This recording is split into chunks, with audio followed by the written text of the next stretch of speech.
আমাদের এখানে press club আমরা এই সংবাদ সম্মেলন করার পরে আমরা ডক্টর ইউনূস সাহেবের কাছে আমরা একটা স্মারকলিপি দিচ্ছি। এটা নিয়ে আমরা এখনই যাব, ওনার এখানে আজকে আমরা দিয়ে আসব। ওইখানে আমাদের যেহেতু আমাদের দিক থেকে আমরা মানে পরিষ্কার হয়ে গেছি যে আমাদের মনে হয় না যে আমাদের কেউ জীবিত আছে। অন্তপক্ষে তার কাছে আমাদের এই সকলের একটা দাবি, আমাদের পরিবারগুলো যেন বাঁচিয়ে রাখতে পারেন। এই জন্য আজকে আমরা এখানে 8টি দাবি ডক্টর ইউনূস সাহেবের কাছে আমাদের 8টি দাবি নিয়ে আমরা উপস্থাপন করছি। এর ভিতরে আমাদের প্রথম একটা দাবি হলো যে বাংলাদেশে কতগুলো আয়নাঘর আছে, চশমাটা দাও, আমার বাংলাদেশে কতগুলো আয়নাঘর আছে সেই আয়নাঘরের একটি তালিকা তৈরি করা। আসলে তো এখনো কয়টা আয়নাঘর আছে এগুলো আমরা কেউ জানি না। দ্বিতীয় বিষয় হচ্ছে আপনার গুম কমিশনের যে হাতে গোনা যে কয়জন লোক আছে, এই কয়জন হাতে গোনা লোক দিয়ে আসলে গুম কমিশনের কার্যক্রম পরিচালনা খুব কঠিন।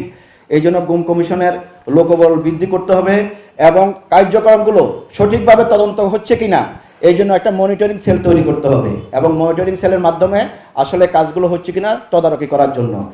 আর 3 নম্বর হলো আমরা যেটা বরাবরই বলে আসছি, র্যাবকে বিলুপ্তি ঘোষণা করা এবং প্রশাসনের প্রতিটি স্তরে সংস্কার করা এবং ন্যায় বিচার প্রতিষ্ঠা করা। আপনারা জানেন, আপনাদেরকে অবগত করছি, একটি চক্র গুম খুন অপহরণের থেকে নিজেদেরকে রক্ষা করার জন্য এবং আমাদেরকে এই কার্যক্রম থেকে অব্যাহতি দেওয়ার জন্য বা আমরা কাজগুলো যাতে দ্রুত চালিয়ে না চাই এবং তাদের শাস্তি যেন দাবি না করতে পারি, একটি চক্র তারা এবং কোর্ট কাছারিতে যারা দায়িত্বে আছে অ্যাডভোকেট, তাদের একটি চক্র সম্মিলিতভাবে আমাদের এই পরিবারগুলোকে হেনস্থ করার জন্য বিভিন্ন ধরনের মিথ্যা অপবাদ মামলা, গুম অপহরণ মামলা, তারপরে আপনার ইয়াবা মাদক ব্যবসায়ের সাথে জড়ানোর জন্য বিভিন্ন ধরনের চক্রান্ত চালিয়ে যাচ্ছে। এই ব্যাপারে আপনাদের মাধ্যমে আমরা প্রধান উপদেষ্টার নিকট এটা এই সোচ্চার বা এটা দেখভাল করার জন্য বিশেষভাবে আমরা অনুরোধ করছি। আমাদের ধারণা আয়নাঘরে আর কোনো লোক জীবিত নাই, তাই প্রতিটি ব্যক্তিকে শহীদি মর্যাদা দেওয়া হোক এবং এই পরিবারগুলোকে আর্থিক ক্ষতিপূরণ দেওয়ার জন্য বিশেষভাবে অনুরোধ করছি। কারণ এই পরিবারগুলো যেহেতু নেই, আপনারা মনে করেন যে আমাদের যেহেতু অনেকগুলো লোকেই আমরা জানি না, তারা যদি মৃত্যু হয়ে থাকে খোদাই না করুক, তাদেরকে যেন শহীদি মর্যাদা দেওয়া হোক এবং প্রতিটা পরিবারকে আর্থিক ক্ষতিপূরণের আমরা দাবি করছি।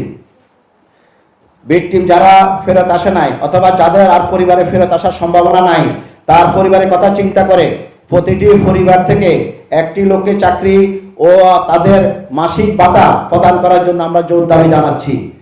ভিকটিম পরিবারের সন্তানদেরকে স্কুল এবং কলেজে বিনামূল্যে পড়াশোনা করার সুযোগ করে দেওয়া হোক এবং প্রতিটা পরিবারকে বাচ্চাদেরকে যেন স্কুল কলেজে পড়তে পারে তাদেরকে বিনামূল্যে সুযোগ করে দেওয়া হোক এবং ভিকটিম পরিবারের কথা চিন্তা করে তাদের নামীয় ব্যাংকিং লেনদেন এবং অর্থ সম্পদ হস্তান্তর করা, বিক্রি করা, ব্যাংকে টাকা উত্তোলন করার জন্য বর্তমান সরকারের কাছে আমরা একটা বিশেষভাবে অনুরোধ করব যেন তাদেরকে পরিবারকে একটি সনদ প্রদান করা হয়। ওই সনদের মাধ্যমে তারা যেন তাদের পরিবারগুলোকে অন্তপক্ষে বাঁচিয়ে রাখতে পারেন, অন্তপক্ষে টাকা পয়সা উত্তোলন করতে পারেন বা লেনদেন করতে পারেন, এই সুযোগটা যেন করে দেওয়া হয়।